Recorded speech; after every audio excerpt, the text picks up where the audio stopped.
ด้วยนะครับวันนี้ก็จะมาสอนเอาอินโทรใส่คลิป YouTube นะครับเราก็เข้าไปที่แอป KineMaster นะครับแอปนี้นะครับเนี่ยนี่แอปนี้นะครับเข้าไปเลย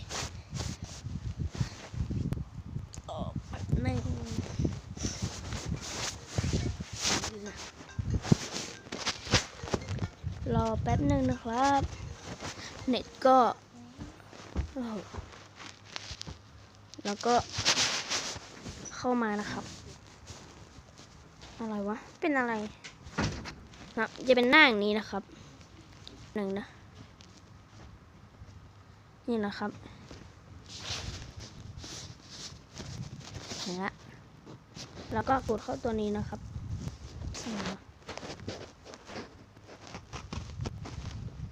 หนึ่งแอปไม่ตอบสนองเนี่ยกดเข้าตัวนี้นะครับแล้วก็กดเข้าไปนะครับแล้วก็ไปแล้วก็ไม่ต้องสนนะครับพิมพ์มั่วๆไปเลยนะกดโอเคนะครับกดโอเคไปแล้วก็เลือกอินโทรตัวเองก่อนนะครับเลือกอินโทรก่อนนะครับอินโทรของผมตัวนี้นะครับก็กด next พื้นหลังนะครับจะใส่ก็ได้ไม่ใส่ก็ได้แต่ผมไม่ใส่นะครับจากนี้เราก็ใส่ชื่อช่องตัวเองนะครับก็ใส่ไปเลยนะครับสมมติผมจะใส่ชื่อช่องผมนะครับพิมพ์ไป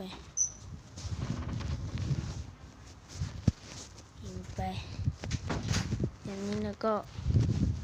ไม่ใช่ก็พิมพ์ถึงนี่นะครับพิมพ์อย่างนี้ก็ได้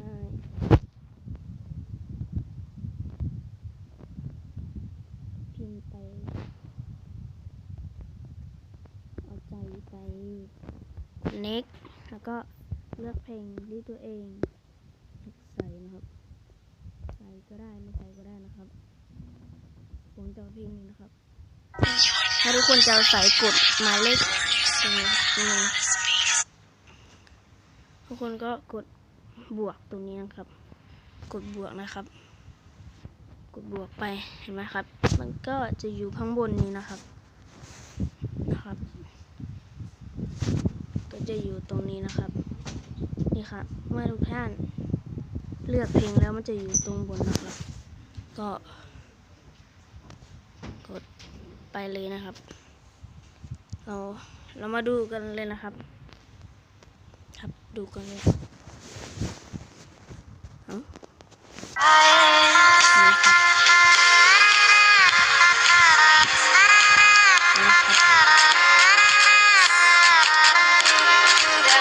นี่คืออินโท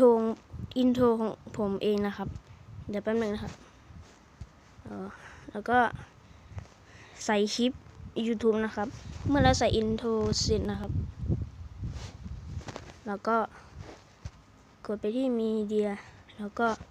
เลือกคลิปที่ตัวเองอัพโหลดมาไว้นะครับนี่นะครับคลิปของผมกดไปกดไม้ถูกก็ลงไปก่อนคลิปมันจะยาวนิดนึงครับของผมครับแล้วก็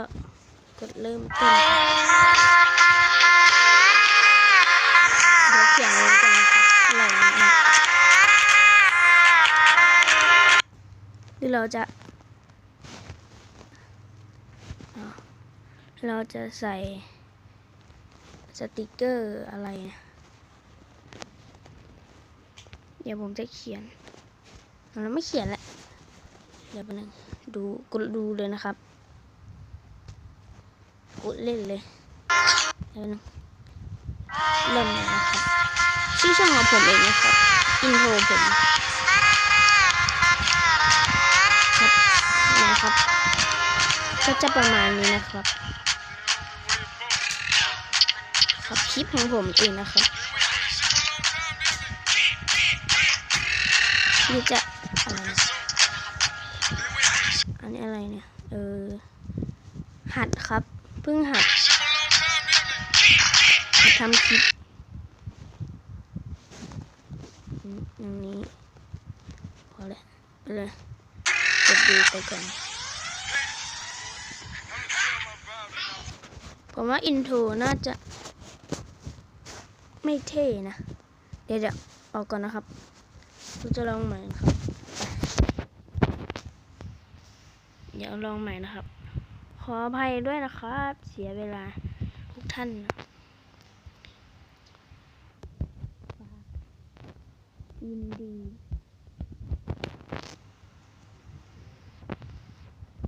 เข้าสู่ช่องนาทีเกมเมอร์ทีวีก็พิมพ์นะครับแล้วก็ตัวไลน์ที่เขียนพิมพ์ไปก็ใส่ชื่อช่องของตัวเองนะครับใส่ไปเลยใส่เป็นเสร็จแล้วนะครับกด next ก็ใส่เพลงนะครับผมจะไม่ใส่ตอนทำอินโทรนะครับกด next เลยครับดูนะครับดูก่อนนะครับกดเล่นเลยนี่นะครับนี่ครับแล้วเราก็กดไปที่มีเดียนะครับนี่นะครับกดเข้าไปนะครับเราไปแล้วก็เลือกคลิปที่ตัวเองอัปโหลดมานะครับนี่นะครับคลิปของผมจะหาคลิปสั้นๆก่อนนะครับนี่นะหาเอาคลิปอันนี้ก็ได้ไปดูเลยครับรีวิวไปก่อนดูกันนะครับ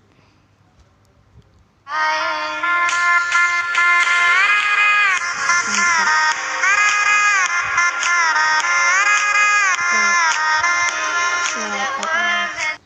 แล้วผมก็จะอยู่ตรงนี้นะครับตรงนี้แล้วก็เอาเพลงใส่นะครับเลือกเพลงแล้วก็กดบวกนะครับบอกไปแล้วก็กดติ๊กถูกนะครับแล้วก็ผมจะพิมพ์ใส่นะครับสมมติผมจะทำคลิปขายรหัสนะครับวันนี้อะไรทำคลิปขายรหัสราคา250 บาทอย่างนี้นะครับกดโอเคไปนะครับเอามาอยู่ตรงนี้ก็ได้นะครับหรือทุกคนอยากเปลี่ยนสีก็กดไปที่ตัวนี้นะครับ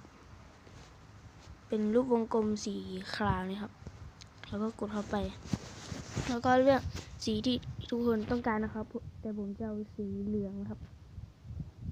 กดติ๊กถูกแล้วก็กดที่ติ๊กถูกเหมือนเดิมนะครับกดไปนะครับก็ดูนะครับเริ่มจากอินโทรนะครับ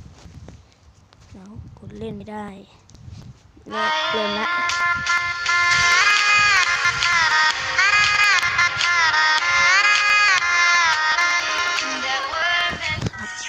นะครับดูก่อนนะครับตรงนี้นะครับแล้วก็หลังคลิปทุกคนจะใส่อะไรก็แล้วแต่เลยนะครับผมจะใส่แล้วก็กดไปที่ตรงนี้นะครับผมจะใส่คำว่าใครใจฮักเฟซอยู่ ลิงก์ด้านล่างคลิปเลยนะครับ ก็กดใจเพื่อ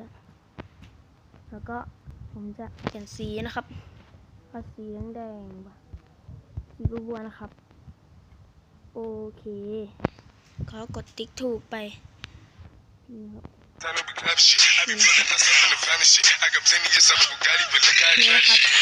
แล้วก็กดตรงนี้นะครับใครที่จะอัพโหลดนะครับกดตรงนี้นะครับนี่นะครับนี่ตัวนี้กดแล้วก็กดไปนะครับ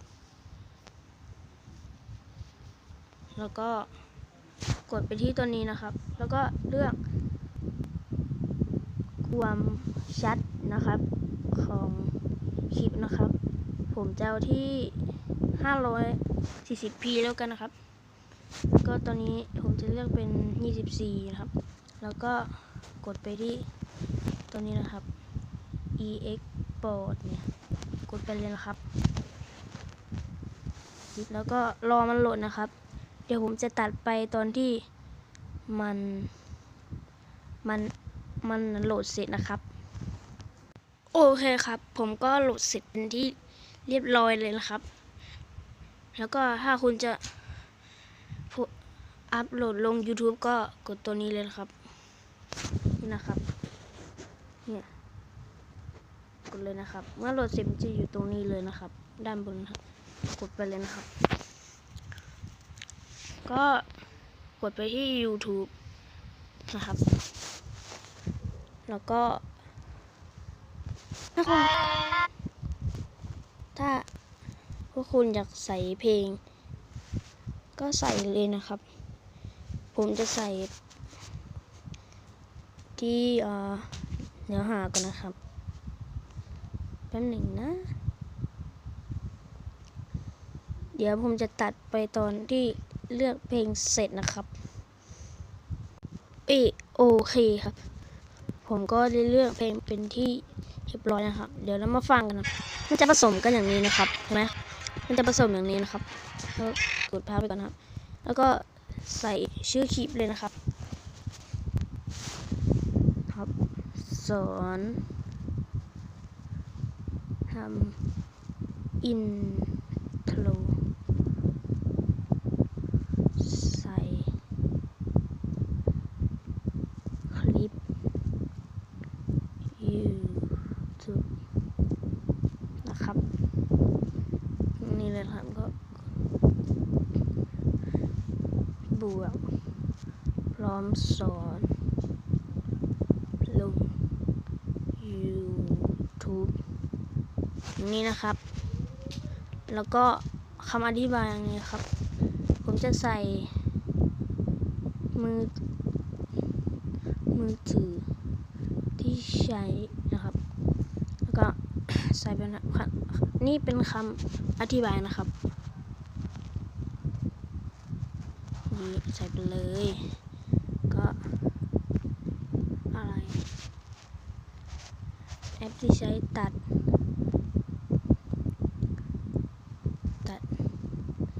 คลิปกายมาสเตอร์นะครับนี่แล้วก็เขียนไปนะครับ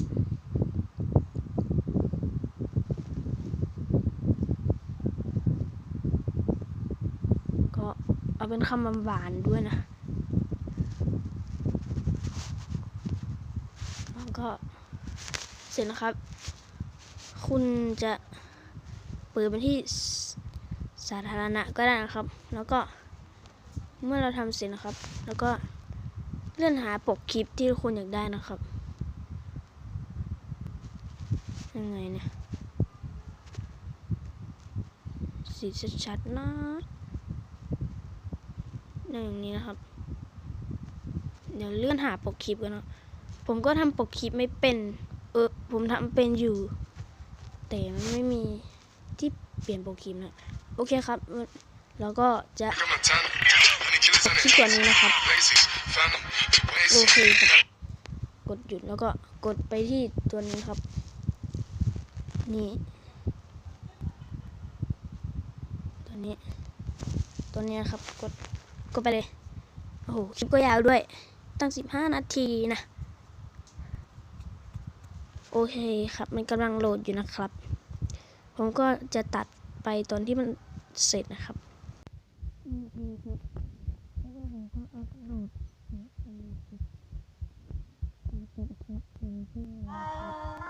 ป